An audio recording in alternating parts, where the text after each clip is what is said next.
Bonjour à tous et bienvenue dans votre émission d'information hebdomadaire Passe l'info.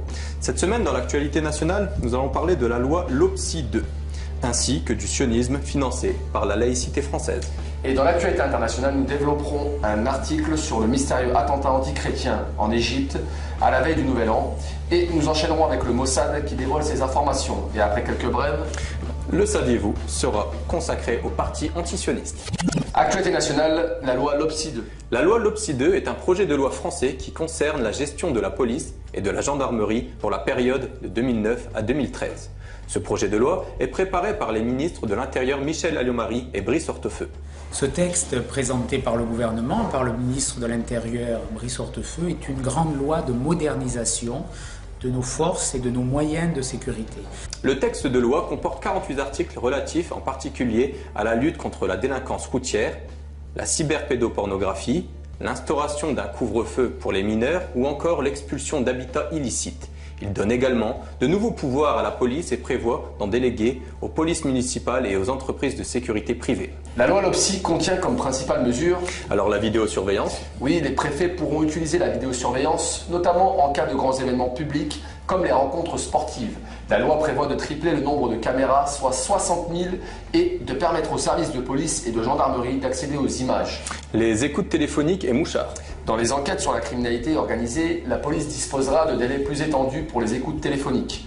Les enquêteurs pourront placer des mouchards sur les ordinateurs de suspects sous le contrôle d'un juge d'instruction. Les habitats illicites. Les personnes qui occupent des logements vides devront être expulsées.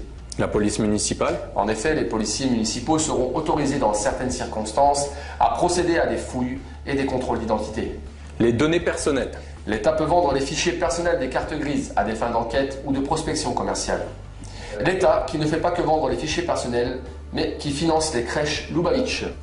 Alors, la mairie de Paris s'était déjà distinguée il y a quelques mois en attribuant le nom du créateur de l'État sioniste David Ben Gourian à une explanade de la ville. La semaine dernière, 2 millions d'euros de subventions viennent d'être attribués par la ville de Paris à 14 crèches et haltes garderies appartenant à la secte sioniste des Lubavitch. L'organisation sioniste des Lubavitch, dont le siège central se trouve à New York, se masque derrière un habillage religieux et caritatif. En réalité, sa principale activité est de rassembler la communauté juive autour et au service d'Israël.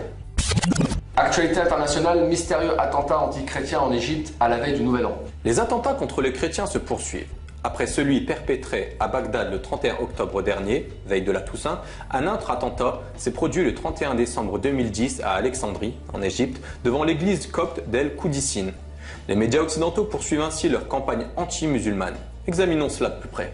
Les prétendus auteurs des attentats portent également une marque trop connue, la Al-Qaïda. Et personne ne se demande vraiment ce que recouvre ce terme. Comme bon nombre de mes collègues professionnels à travers le monde, j'estime sur la base d'informations sérieuses, d'informations recoupées, que la Qaïda est morte sur le plan opérationnel dans les trous Arad Tora Bora en 2002. Toutefois, je suis bien obligé, comme tout le monde, de constater qu'à force de l'invoquer à tout propos, et souvent hors de propos, dès qu'un acte de violence est commis par un musulman, à force de l'invoquer en permanence, un certain nombre de médias réducteurs et quelques soi-disant experts de part et d'autre de l'Atlantique ont fini non pas par la ressusciter, mais par la transformer en une espèce d'Amédée d'Eugène Ionesco, ce mort dont le cadavre ne cesse de grandir et d'occulter la réalité et dont on ne sait pas comment s'en débarrasser. Tous les médias n'ont que ce mot à la bouche, mais cette organisation a le don de se manifester à chaque fois que les États-Unis en a besoin. Et c'est d'ailleurs le cas depuis qu'Israël voit sa survie dans ce que l'on a appelé le choc des civilisations. Autrement dit, en bon français, opposer les chrétiens et les musulmans pour les pousser dans des conflits sanglants et interminables. Le parti antisioniste qui condamne fermement ces attentats antichrétiens a déjà mis en garde dans ses communiqués sur l'éventualité d'un nouveau 11 septembre destiné à relancer la machine propagandiste sioniste qui cherche à avoir à nouveau les mains libres. Et enchaînons avec le Mossad qui dévoile ses informations.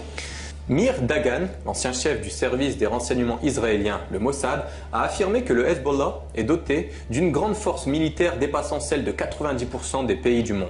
Le chef du Mossad a fait cette déclaration lors d'une cérémonie de passation de pouvoir à son successeur jeudi soir au QG du Mossad.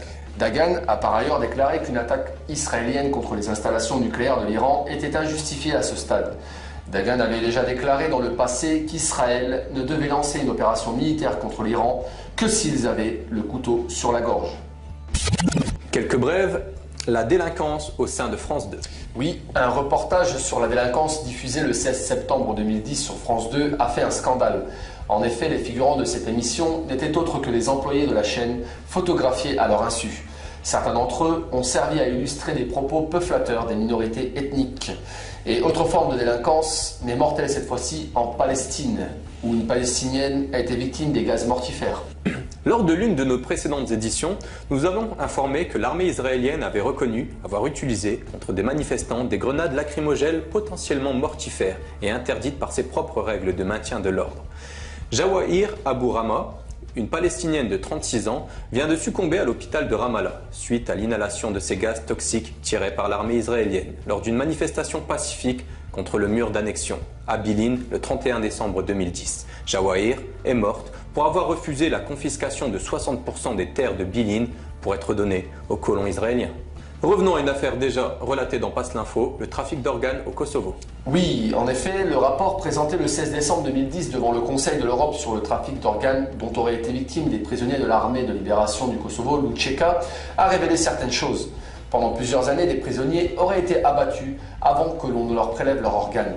On ignore quels étaient les bénéficiaires et les partenaires étrangers de ce trafic, mais le rapport relève cependant que 60 patients de l'hôpital universitaire de Jérusalem aurait eu une transplantation rénale en 2001. Nancy Shepherd-Hughes studies the organ trade and says Israel has become a sort of ground zero for both legal and illegal transactions. Shepherd-Hughes says that as medicine mastered the science of kidney transplant, the numbers of procedures grew. But in Israel, so too did the belief the best way to treat kidney disease was to find a new one. Et maintenant, parlons de l'AIPAC qui confirme l'accès de lobby au secret américain. En 2005, le FBI a accusé un cadre du Pentagone, le colonel Lawrence Franklin, et un ancien analyste du Conseil de sécurité nationale, Kenneth Pollack. Ces deux personnes auraient révélé des secrets d'État à des responsables de l'American Israel Public Affairs Committee, l'AIPAC, qui les auraient communiqués aux chargés d'affaires de l'ambassade israélienne à Washington.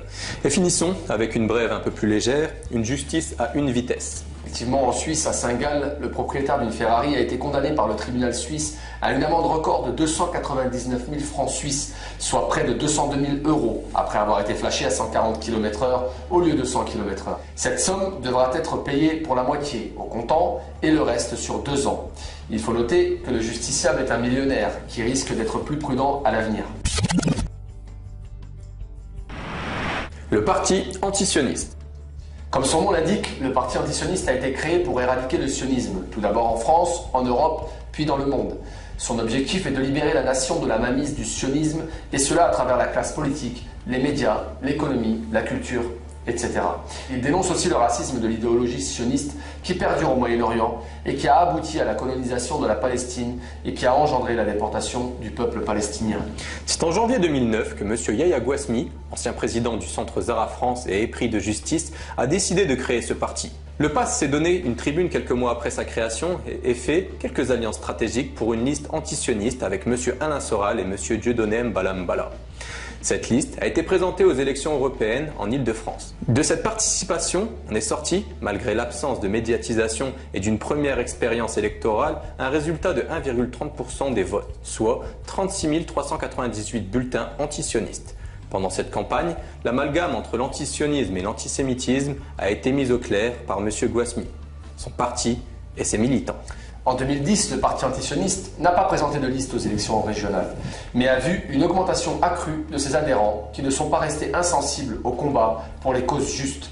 Le site internet du PAS connaît un développement remarqué grâce à des articles, des analyses, des vidéos, des rencontres avec les principales personnalités antisionistes de France, d'Europe et du Moyen-Orient. Parmi ces rencontres, nous noterons celle avec le premier secrétaire du Hezbollah libanais, M. Saïd Hassan Nasrallah, le dirigeant politique de la branche syrienne du Hamas, Khaled Meshal, ainsi que le président iranien, Mahmoud Ahmadinejad. Il faut savoir également qu'une correspondance entre le PAS et des ambassades étrangères en France est tenue. Comme celle de Cuba ou du Venezuela. Effectivement. Un compte Facebook a fait son apparition avec actuellement 16 500 fans. Et bien sûr, un JT Passe l'Info a vu le jour pour vous donner une analyse différente de l'actualité sous la mainmise des leaders d'opinion et vous informer de ce que l'on ne vous dit pas toujours dans les médias traditionnels. En 2012, le parti antisioniste présentera un candidat aux élections présidentielles et permettra, grâce à cette tribune, de mobiliser de plus en plus les Français autour de la reconstruction du pays qui ne se fera que lorsque celui-ci sera vraiment dirigé par des hommes politiques libérés des lobbies. Parmi ces hommes libres, nous avons M. Yahya Gouasmi, président du parti antisioniste, qui présente ses vœux à la nation pour l'année 2011. Alors 2010, avec ce combat que nous menons, aurait été en ce sens une bonne année. De partout sont arrivés de nouveaux adhérents et sympathisants, indiquant par là que quelque chose est en marche. À tous ces adhérents, sympathisants, amis et à leurs familles, je veux présenter tous mes vœux de santé, de prospérité pour 2011. Ce sera une année de combat au cours de laquelle nous ferons franchir tous ensemble une nouvelle étape à notre parti et donc à la résistance et à la cause antisioniste. Vous pouvez retrouver l'intégralité des vœux de M. Yahya Gouasmi sur le site du parti antisioniste. Quant à nous, nous vous retrouvons la semaine prochaine. Et surtout, Passez l'info. passez l'info.